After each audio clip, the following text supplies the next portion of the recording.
5ویں آسمان تک، وہاں بھی اسی طرح سلام دعا ہوا. وہاں پر ہارون علیہ السلام موجود تھے، انہوں نے بھی برادر صالح اور نبی صالح کہہ کر ویلکم کیا. پھر آگے چڑھے 6 آسمان تک، دروازہ کھلوایا گیا اور اسی طرح سوال جواب ہوا. اور یہاں پر موسیٰ علیہ السلام تھے.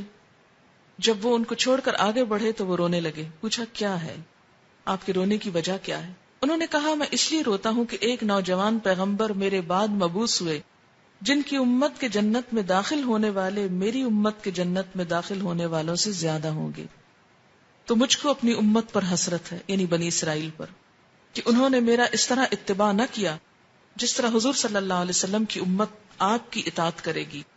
اسی لیے میری امت کے ایسے لوگ جنت سے محروم رہے تو ان کے حال پہ رونا آتا ہے. پھر 7ویں آسمان پر پہنچے تو وہاں پر ابراہیم علیہ السلام کو پایا. کہا گیا ان کو سلام کیجیے. آپ نے ان کو سلام کیا. انہوں نے کہا فرزند صالح اور نبی صالح، یعنی بیٹا کہہ کے پکارا.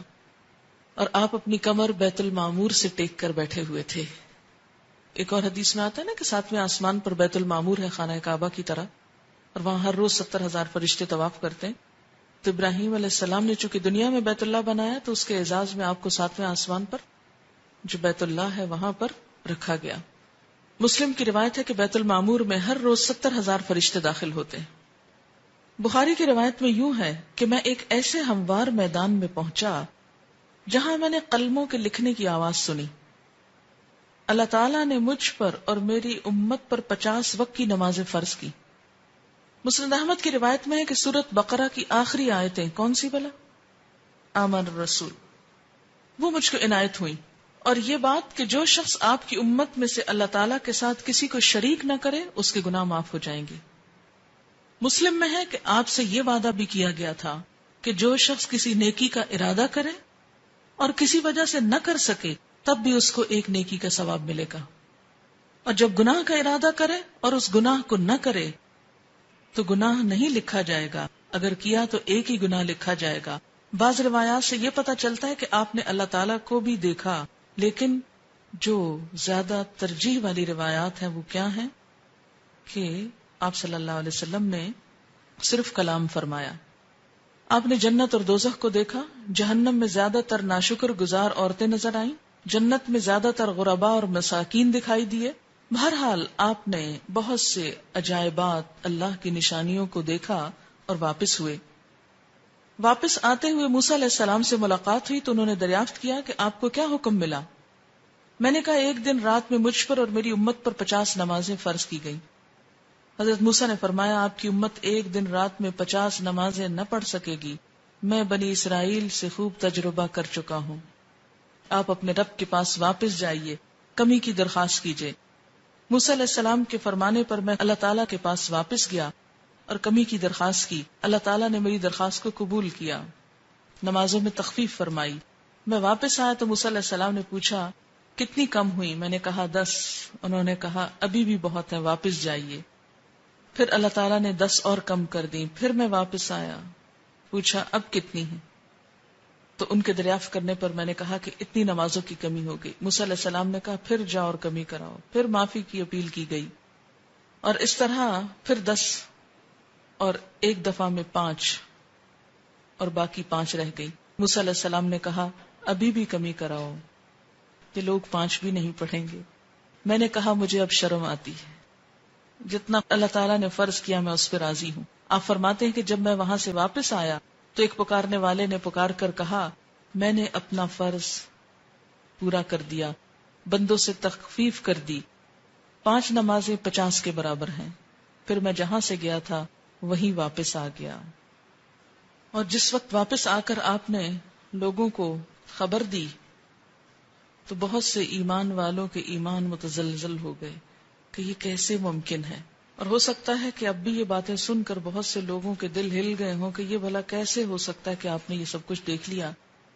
بات یہ ہے کہ مشکل اسی وقت ہو سکتی ہے جب انسان اللہ تعالی کی قدرت پر شک کرے، اور اگر اس بات کا یقین ہو کہ اللہ کے ہاں کچھ بھی مشکل نہیں، کن کہہ کے وہ کچھ بھی کر سکتا ہے، کسی سے کرا سکتا ہے، ایک اشارے میں اوپر سے نیچے اور نیچے سے اوپر تہ و بالا ہر چیز کو کر سکتا ہے. مسلم میں ہے کہ حضور صلی اللہ علیہ وسلم فرماتے ہیں جب میں نے معراج کا یہ واقعہ مشرکین مکہ کو سنایا تو انہوں نے اس کی تردید کی اور تکذیب کی اور بیت المقدس کی علامتیں دریافت کرنا شروع کر دی کہ کیسا ہے بیت المقدس. تو اللہ تعالیٰ نے بیت المقدس کو میرے سامنے ظاہر فرمایا اور جو جو باتیں اور نشانیاں مشرکین دریافت کرتے میں دیکھ دیکھ کر بتاتا جاتا. ان تمام بیانات سے یہ بات یقینی طور پر ثابت ہو گئی کہ حضور صلی اللہ علیہ وسلم نے بحکم خدا مکہ سے بیت المقدس اور وہاں سے ساتویں آسمان پر تشریف لے جا کر اسی شب کو واپس تشریف لائے. آپ جسم سمیت گئے، جسم سمیت آئے. یہ محض خواب نہ تھا بلکہ روح جسم کی بیداری کی حالت کے ساتھ گئے. اور قرآن پاک میں بھی اسی کا ذکر ملتا ہے، کیونکہ قرآن پاک میں آتا نا سبحان الذی اسری بعبدہ، تو عبد کس کو کہتے ہیں؟ روح کو. اب سے مراد روح اور جسم دونوں ہیں. قرآن کے مطابق سب کا حساب کتاب قیامت کے دن ہوگا. تو پھر حضور صلی اللہ علیہ وسلم نے کیسے پہلے سزا اور جزا یعنی جنت اور دوزخ کا مشاہدہ کیا؟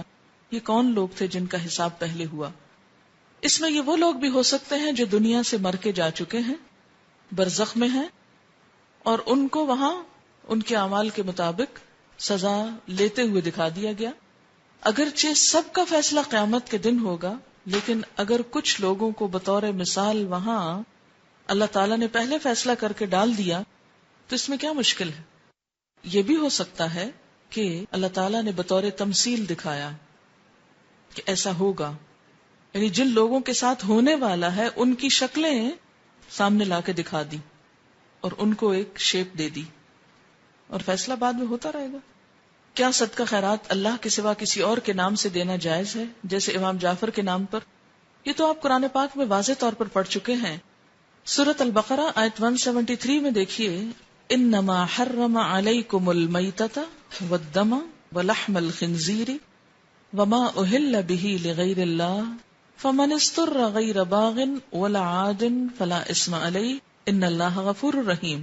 بے شک اس نے حرام کیا تم پر مردار اور خون اور خنزیر کا گوشت اور جو پکارا گیا اس پر اللہ کے سوا کسی اور کے لیے، لغیر اللہ واسطے غیر اللہ کے، یعنی اللہ کے سوا کسی بھی نبی، رسول، ولی، کسی بزرگ، کسی نیک انسان کے نام پر کچھ دینا یعنی اس کی خوشی کے لیے یہ درست نہیں. ہاں کسی کی طرف سے صدقہ کرنا اس کی اجازت ہوتی، مثلا کسی کو ثواب پہنچانے کے لیے اگر کوئی شخص کچھ دیتا ہے تو وہ اور بات ہے. مثلا آپ اپنے والدین کی طرف سے قربانی کریں یا حضور صلی اللہ علیہ وسلم کی طرف سے کریں یا کسی اور کی طرف سے آپ کریں تو یہ تو ٹھیک ہے، لیکن ان کے نام پر کرنا کہ وہ ہم سے خوش ہو جائیں تو شرک یہی تو ہے.